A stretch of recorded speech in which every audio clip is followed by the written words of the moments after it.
Feriadinho especial também é dia de matérias especiais. Vamos acompanhar mais uma aqui no Revista? Roda aí. Hoje a nossa matéria vai falar de história. História de pessoas que cruzaram oceanos e desembarcaram no Porto de Santos. E vieram parar aqui, onde hoje se encontra o Museu da Imigração. Eu estou falando dos imigrantes. O Museu da Imigração ocupa um edifício histórico na zona leste de São Paulo, construído em 1886. A antiga hospedaria de imigrantes do Brás foi um dos maiores centros de recepção de estrangeiros já existentes no país. A viagem da Europa até o Brasil durava cerca de 20 dias. Quando chegavam aqui, os imigrantes passavam por uma inspeção médico-sanitária, recebiam acomodações e um cartão de rancho, uma espécie de vale-alimentação. Era aqui também que aconteciam as negociações de trabalho com os donos das fazendas do interior do estado. Eu me lembro que quando nós descemos, todo mundo começou a dar viva, então nós todos descemos, então tiraram fotografia da turma, todos nós descemos. Minha mãe está com ele no colo e meu pai está comigo no colo.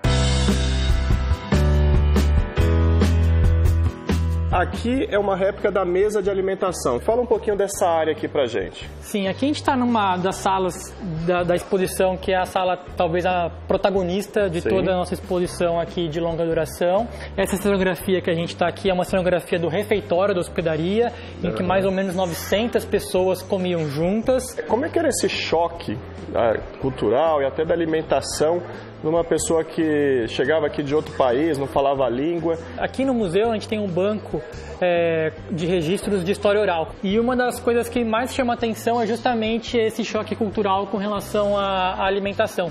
Principalmente o arroz e feijão. Não era algo comum na Europa. Em outros casos, o arroz, que era só comido em situações um pouco mais elegantes, e o feijão só da camada mais pobre da população. O próprio cafezinho, que era servido em xícaras um pouco menores, que não estavam acostumados a beber. Então, o choque cultural era desde o início, enfim, da língua, né, que eram recepcionados em português, em muitos casos, apesar da hospedaria ter alguns intérpretes. E depois, claro, a alimentação, né? Tinha intérprete, mas, por exemplo, o japonês chegava aqui, era mais complicado, por exemplo, né? Que era um choque, talvez, cultural totalmente diferente. Sim, era um choque cultural bem diferente, mas tem alguns relatos bem interessantes acerca da primeira chegada dos japoneses no Brasil, que foi em 1908, jornais de São Paulo identificando questões bem interessantes culturais dos japoneses, como o navio estava limpo, ou como que eles estavam organizados na fila do refeitório, que era algo que eles não estavam acostumados a ver com relação a outras nacionalidades que aqui passavam. Foi um choque cultural não só para os japoneses, mas também para os brasileiros que acompanharam essa chegada dos japoneses. Aqui é uma réplica de como era na época, é isso? Exatamente.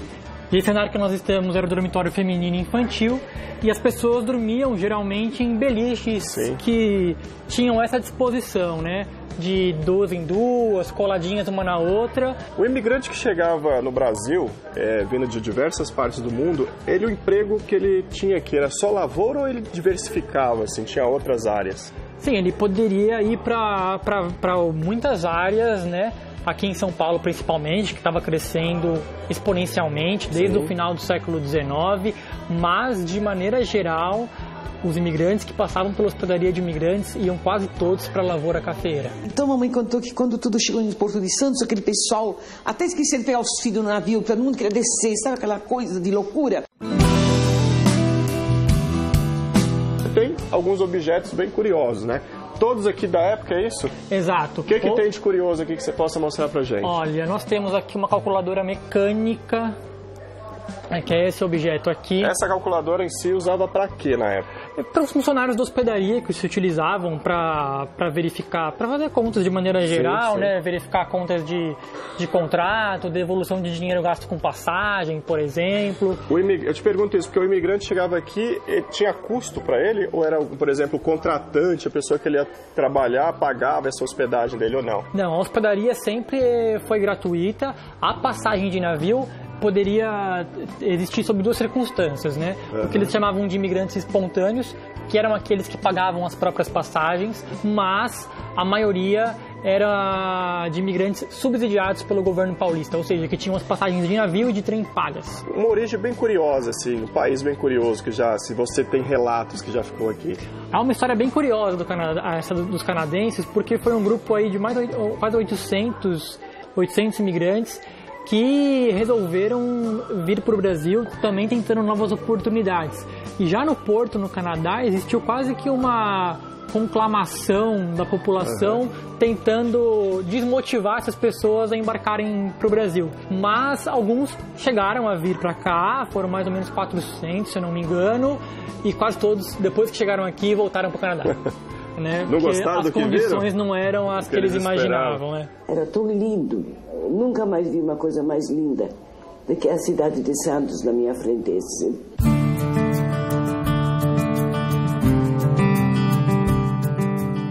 O museu também, ele tem um serviço aqui que você me falou, a gente pode até tentar, o Rafa está com o celular aqui, Rafa. Não sei se a gente consegue pelo celular. Vamos tentar. Você tem um sistema aqui que é legal assim, se você tem um sobrenome, você tenta achar se você teve imigrantes que estiveram aqui, não é isso? Exatamente. Aqui no museu. Vamos tentar se tem o meu aí? Vamos. Vamos lá, Danilo então. Seu sobrenome é Frois. Ó, tem aqui alguns brasileiros, Frois, um português, sim, Antônio Frois, que chegou em 1910. Se a gente abrir aqui o registro, sim, ele mostra todas as informações da pessoa, né? Então ele era de Vila Cá, em Portugal. Aqui tem o nome do navio que ele veio, que chamava Bahia. Sabia ler? Não. Religião católica. E chegou no dia 28/6/1910, com 30 anos de idade.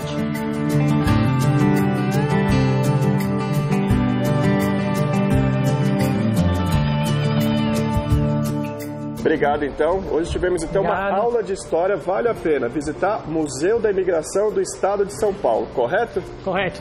Bem-vindo sempre. Abraço, gente.